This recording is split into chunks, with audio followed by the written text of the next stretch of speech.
नमस्ते। आज हम फादर सेड्रिक प्रकाश से बात करने वाले हैं। ये बहुत अवॉर्डेड प्रीस्ट हैं, ये ह्यूमन राइट्स एक्टिविस्ट हैं, अहमदाबाद में बेस्ड हैं और उनको कई अवार्ड्स मिले हैं और ये रेगुलरली ह्यूमन राइट्स के ऊपर काम करते हैं और बहुत सारे अलग अलग क्षेत्रों में इनका योगदान है।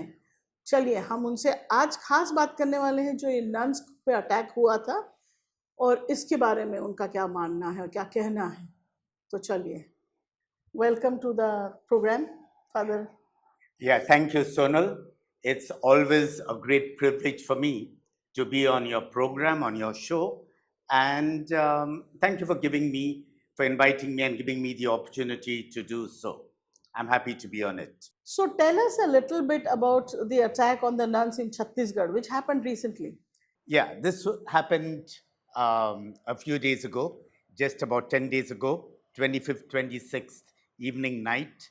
And there are the sisters belonging to a religious congregation. And they were going from Durg in Chhattisgarh to Agra in UP. Now, what happened was that there were three Adivasi girls accompanied by an Adivasi man. Now, we have to emphasize right at the beginning, all four of them were adults, the girls and the man, and all four of them happen to be Christians.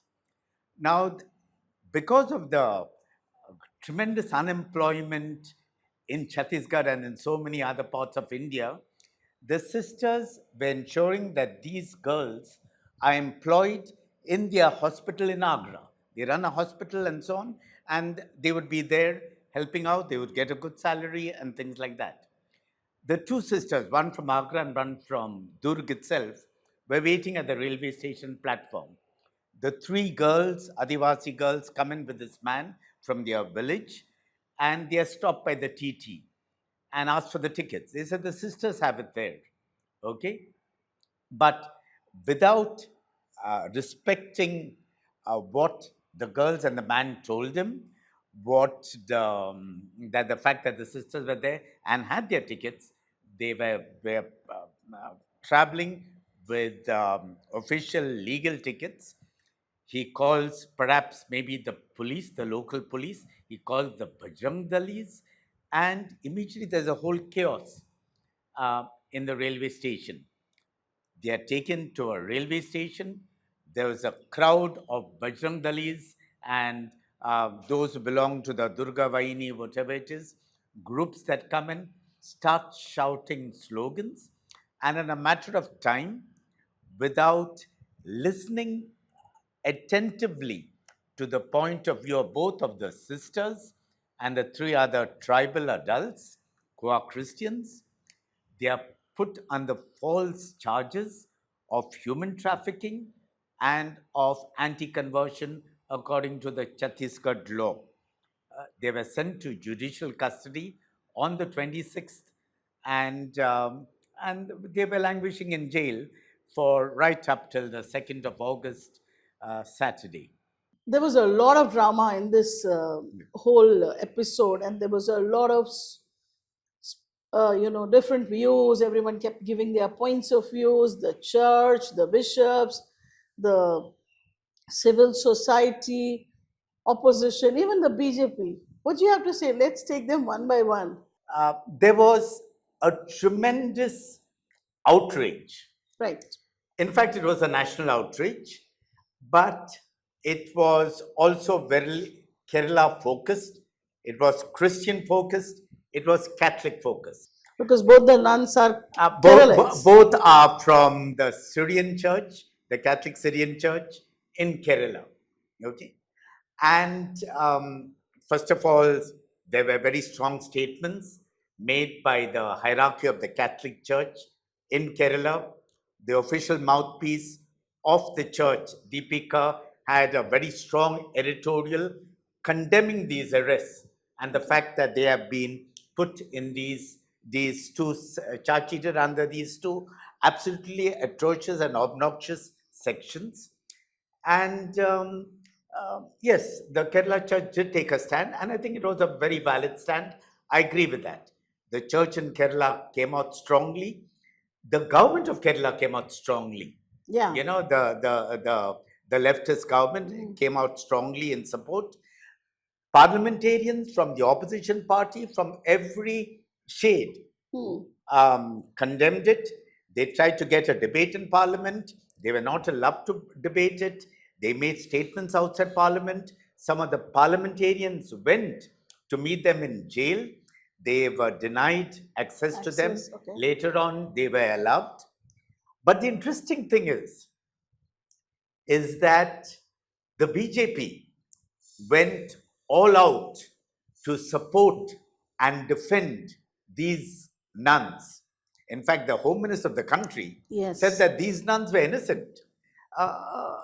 We are not sure how the Home Minister can make such a statement. Right. What has he got to do both with the charge sheeting and the judicial process?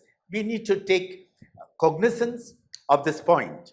The president of the BJP, Rajiv Chandrasekhar, went of Kerala. Rajiv Chandrasekhar is the president of Kerala. Of the Kerala BJP. Yes. He went all out to go to Durg.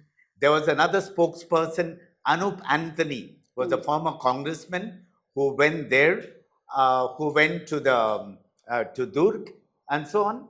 And they made all kinds of statements supporting and so on. At first, the Minority Affairs Minister, said that the judicial process will take its course, who is also from Kerala, happens to be a Christian, but then also he changes track.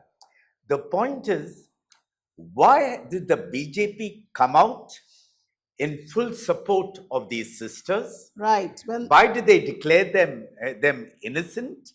I think there is a method in their madness, and only fools, only morons will not realize the method in this madness. Would you like to explain that? Okay, but first of all, I would like to look. We can go to the bail. The bail.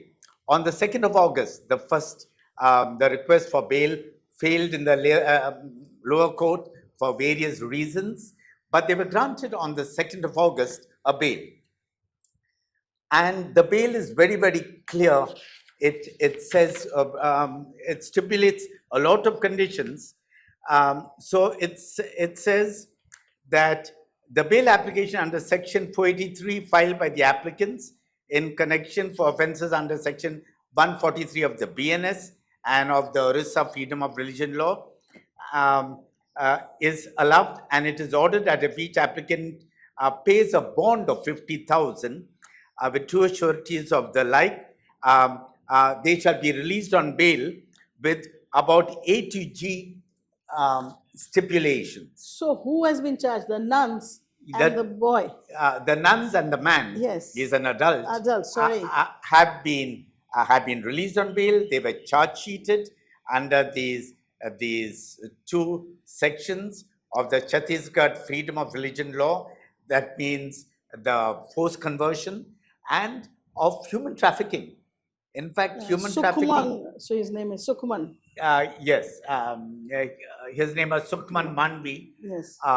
From a village of Markapada, okay, in Narayanpur, Chhattisgarh. That is the man's name. But I think we need to look at this stage at the big picture. And it is important, if we are going to critically analyze this whole scenario and the unfolding of the case of these two nuns and of Sukhman Mandavi. They're Preeti, Mary, and Vandana Francis. Yes, the sisters are Sister Preeti Mary and Vandana Francis. They belong to a religious congregation of Catholic nuns who are originally from Kerala, but they work all over India, doing excellent work. The first question I would like to pose at this: on what grounds was the charge sheet made? And why were the nuns and the man, charge sheeted on these two articles, both on the Bharat Nyaya Sanhita and of the Chhattisgarh Freedom of Religion Law? On what grounds? Were they converting? Were they trafficking trafficking human persons? I mean, how can these laws, these articles be imposed? That's one. Especially when everyone is saying they're innocent. Yes, that is. Okay. The second question is, how did the Bajrang Dalis come immediately to the railway station? And there is this woman, Jyoti Sharma, Sharma. who is apparently a member of the Bajrang Dal, and also of the Durga Vahini, whatever it is. She was ranting, she was raving, she was abusing, she was threatening, she was pulling out things from the purses and bags of the sisters and the girls and the man who was seated there. I'm saying this is not allowed, and this is in full view of the police. Police, true. I think this is not only a serious criminal offense, this is anti-constitutional, and it violates the right to privacy of of every citizen of the country. Why was this woman not charge sheeted? Why was she not put behind bars immediately? Why did the police? There is a documentary evidence, and these are not videos that we have manufactured or taken out from anywhere. Why were the police in silent complicity, in criminal complicity with this criminal, with this terrorist, with this anti-national? I think she and all her accomplices should be put behind bars and provided with life imprisonment immediately. The third question is, if the sisters were innocent, why have they been released on bail?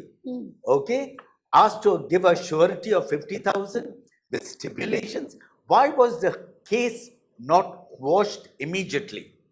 I think this is very, very important, because the case can go on for years. It will, like a Damocles sword, be kept with a who and ha and so on. I'm thinking the Home Minister said they're innocent. If the President of the BJP of Kerala said they're innocent, if the spokesperson of Kerala said they're innocent, they should be released unconditionally. Okay?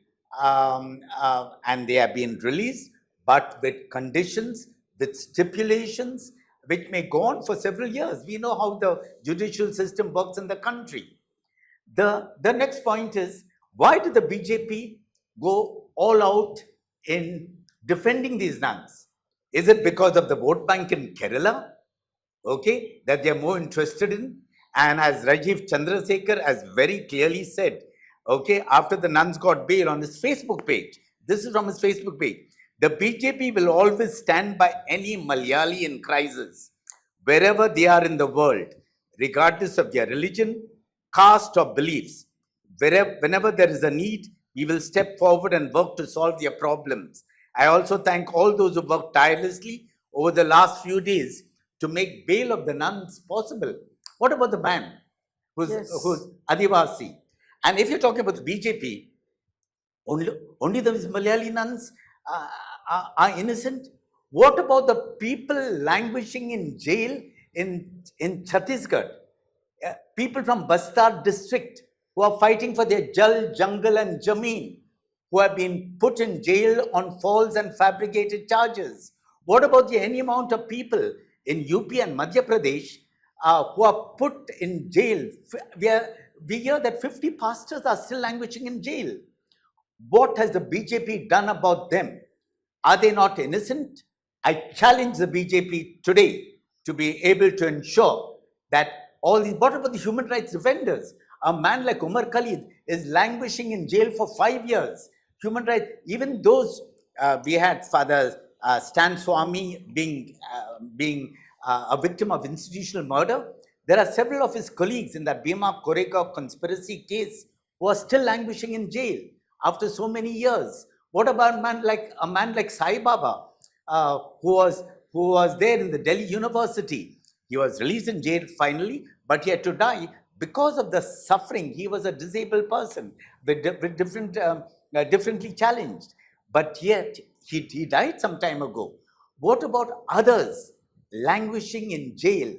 Mainly, those who belong to the minorities, Muslims and Christians. Why is the BJP not coming out in support of them? Malayalis are not only the only citizens of the country. They have to defend the Malayalis. I support them. But can they defend every single citizen of the country? Today is the anniversary of the abrogation of Article 370 and 35A. Are they defending the Kashmiri Muslims, okay, for their rights? Why have they taken away these constitutional provisions? I think the nation has to ask these questions to the ruling regime, to the government. What has happened in Manipur, where innocent Kuki Christians are suffering for several years now, more than almost a couple of years, and their land, their resources are being taken away from them. And I think it is important for us to talk even about the role of the church and the Christians here. Yeah, that's what I was going to come to, that what do you have to say about the church, because they have come strongly in favor of these nuns, especially the Kerala church. But what about the various other, there's so many people, like you said, charge, and often at birthday parties for anti-conversion laws and just home prayers. What do you have to say about that? I think it is very important for the church, and I think they did a great job for the church of Kerala to come out in full support of the nuns. There have been statements made.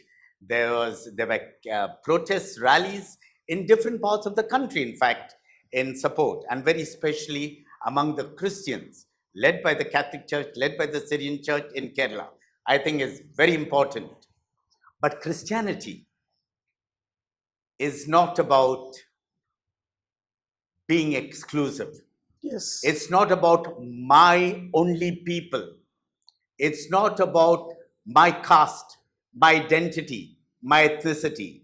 In the Good Samaritan, Jesus tells us very clearly, Christianity transcends the narrow confines of one's own. And that is important. When will we learn, both as the church in Kerala and as Christians all over?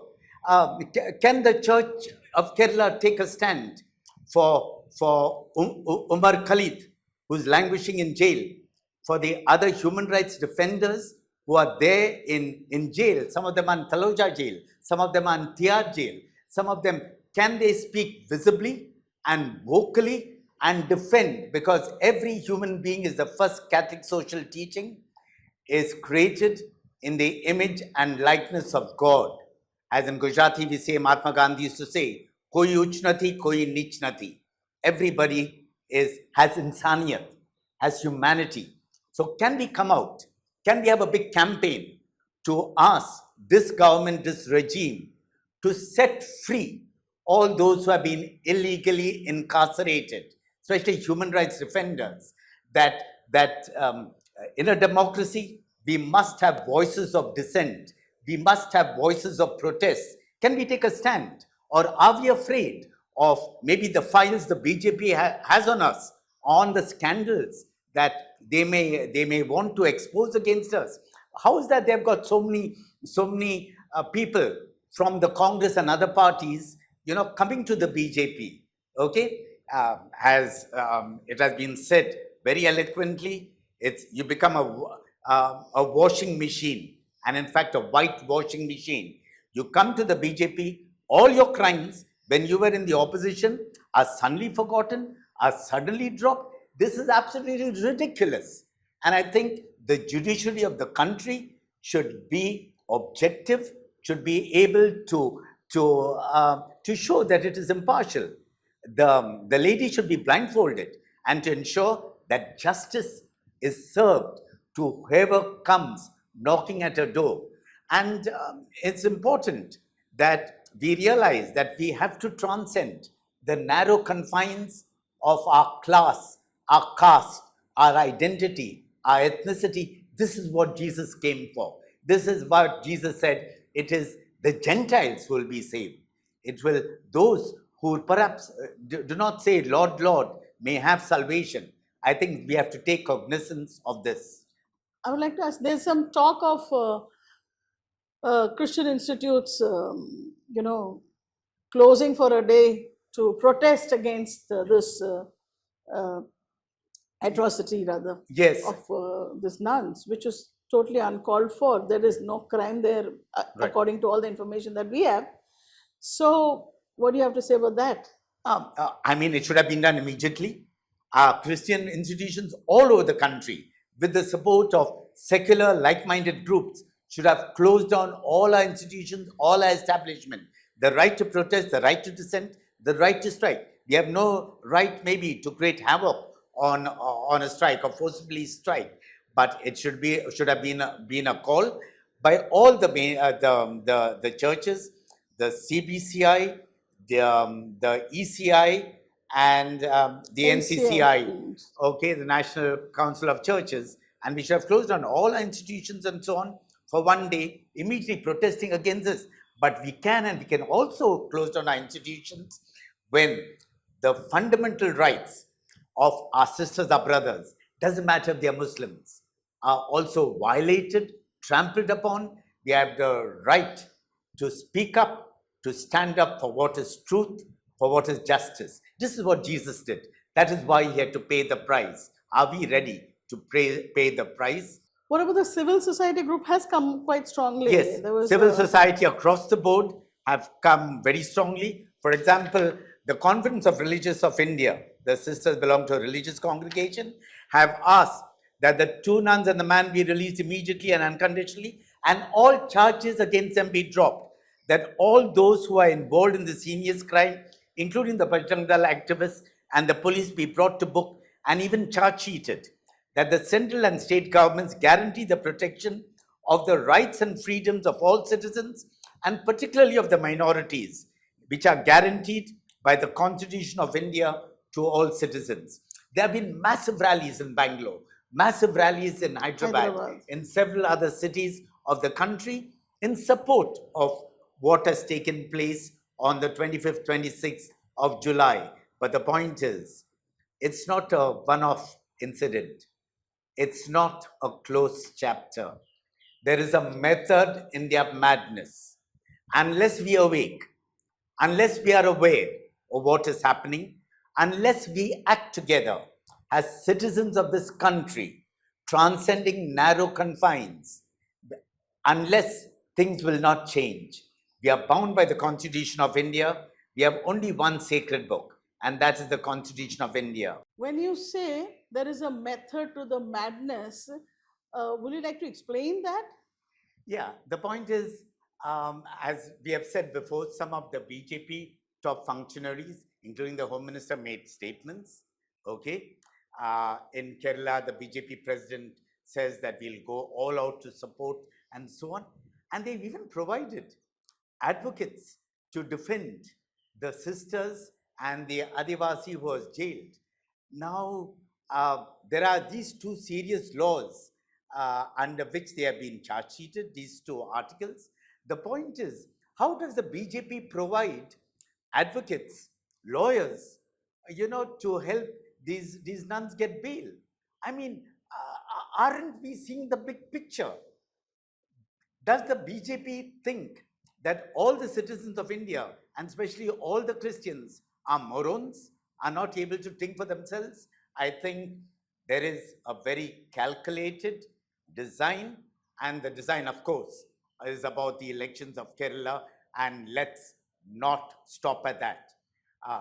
Kerala cannot and ever think of voting for any group that is being anti-constitutional, anti-minority, and who has been decimating and destroying the Constitution of India. Right. Another one thing, the 3 girls, the 3 Adivasi girls, they actually were not, even their parents were not allowed to meet them. But after they came out, they have come out with statements, Yes. Saying that we are not trafficked. Yes. They have, and that they were forced to, just be there, alienated from anybody they could not meet, and they were just actually forced to make statements which they did not make, and so. Right. At least one girl was coerced. Then she goes on record. All 3 of them apparently now want to file a case against this Jyoti Sharma. Apparently, she's absconding. There was a long video of her. They seem to have taken it out. Yes. They put some terrible things against nuns Even in the Hindi newspapers, they have they have taken out those papers and those cartoons and those things. You know, they are definitely on their back foot, on the back foot. But also, this is part of their bigger game strategy, and we have to be wary of that. One more thing I've seen in so many of these cases, whether any right wing organization which is there, they are beating up people right in front of the police in police stations, and no action has been taken in any of these cases. Do you have a comment on that? Yeah, if the government is sincere, any law and order problem, any hate speech, any violence has to be looked into, and the perpetrators of these hate speeches, this violence, need to be booked immediately. The government cannot play games with the ordinary citizen of the country. They have to book people who are aggressive, who are violent, and who take law and order into their own hands. Why is it not being done? Is because these people do things with impunity and are covered with the sacredness of impunity. This cannot happen. We are a secular country, and every single law is valid for every single citizen, and no one is again above the law. And like Tagore, as we enter another Independence Day, we need to say with one voice, with one heart, with one mind, with one soul, into that heaven of freedom, my Father, let our country awake. Right. On this very, very nice note, I would like to thank you for speaking to us. Again, you have been very kind and you've been speaking to us, and we really, really appreciate that. Thanks a lot. Good. Thank you very much. And thank you, Sonal, and for all your colleagues for giving me the opportunity to speak. तो आपने जैसे देखा कि किस तरह से हाल के जो सर्कमस्टांसेस हुए, जो ये नन्स को पकड़ा गया, उसके बारे में फादर सेड्रिक प्रकाश के व्यूज़ क्या थे. आप डेफिनेटली हमारे वीडियोस पे कमेंट कीजिएगा, उसको लाइक शेयर एंड सब्सक्राइब ज़रूर कीजिएगा. हम आपके कमेंट्स पे को पढ़ते हैं और उस पर जवाब भी देते हैं. Thank you.